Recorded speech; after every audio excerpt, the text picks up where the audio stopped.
MST blockchain में काम करने वाले जितने भी लोग हैं इस वक्त जो ब्लॉकचेन से फेस टू फेस हो रहे हैं, क्योंकि ब्लॉकचेन के बारे में बहुत ज़्यादा लोगों को नहीं पता है, लेकिन कॉइन और टोकन्स के बारे में लोग जानते हैं।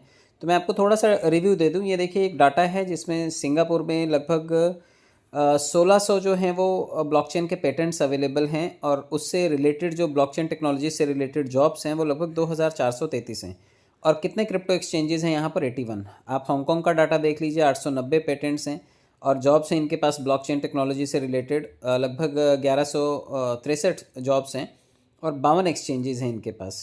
तो इस तरह से हर देश का आप देखेंगे, अमेरिका के पास सबसे ज़्यादा 32,000 पेटेंट्स हैं, और 17,154 इससे रिलेटेड जॉब फैकल्टीज़ अवेलेबल हैं।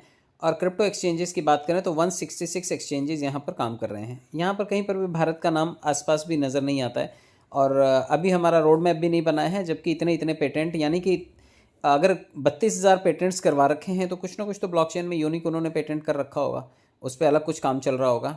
तो अगर इसको कॉम्पीट करना है, कॉम्पीट तो खैर दूर की बात है, लेकिन अगर हम किसी ब्लॉकचेन के हिस्सेदार बन पाएँ तो ये हमारे लिए एक अवसर होगा, क्योंकि इन्होंने जितने जितने पेटेंट करवा लिए और जितनी ब्लॉकचेन्स इनके पास अवेलेबल हैं, हमारे पास किसी के पास किसी भी ब्लॉकचेन का कोई भी नोड अवेलेबल नहीं है।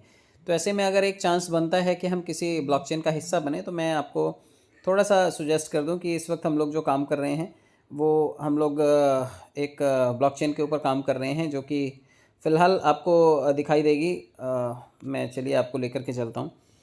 आप एमएसटी के बारे में जानते हैं। एमएसटी ब्लॉकचेन का वैलिडेटर बनना, यानी कि आप उसका हिस्सा खरीद रहे हैं। जिस तरह से आप शेयर बाज़ार में कोई शेयर खरीदते हैं और आप उसे अपने पास रखते हैं, और जब आपको उसका रेट मिलता है तो आप उसे विद प्रॉफिट सेल आउट कर सकते हैं। तो उसके लिए आपको डीमेट अकाउंट खुलवाना होता है, जीएसटी देना होता है, टैक्स देना होता है, और उसके बाद वो पैसा आप अपने बैंक में ट्रांसफ़र कर सकते हैं। तो यहाँ पर भी आपको विद जीएसटी किसी ब्लॉकचेन में हिस्सेदारी मिल रही है, तो आप नॉमिनल 1,000 रुपये से उसकी हिस्सेदारी खरीद सकते हैं। और फिलहाल ये रेफरल प्रोग्राम है और फ्री है, तो आप किसी को रेफ़र करके फ्री में भी हिस्सेदार बन सकते हैं, क्योंकि आपके पास अगर कॉइन्स की क्वांटिटी ज़्यादा रहेगी तो आप उसको इकट्ठा करके जब भी ब्लॉकचेन अपने फंक्शन में आएगी, क्योंकि इतनी सारी फॉरेन कंपनीज़ की ब्लॉकचेन्स हैं जो इस वक्त फंक्शनल हैं, और इतने इतने पेटेंट उन्होंने करवा रखे हैं, तो डेफिनेटली एमएसटी ने भी कुछ तो कर रखा होगा। आने वाले टाइम में कोई ना कोई प्रोजेक्ट तो इस पर रन होंगे, चाहे वो गवर्नमेंट के हों, चाहे वो किसी प्राइवेट सेक्टर के हों, क्योंकि ब्लॉकचेन पर ही प्रोजेक्ट्स बनेंगे।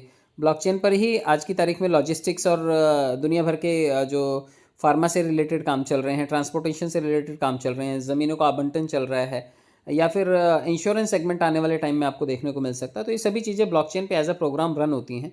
तो अगर आने वाले टाइम में किसी भी प्रोग्राम में एमएसटी पार्टिसिपेट करती है, तो जो इसके नोड होल्डर्स हैं, जिन्होंने इसके फ्रैक्शंस बाय कर रखे हैं, उनको अगले 20 साल तक इसका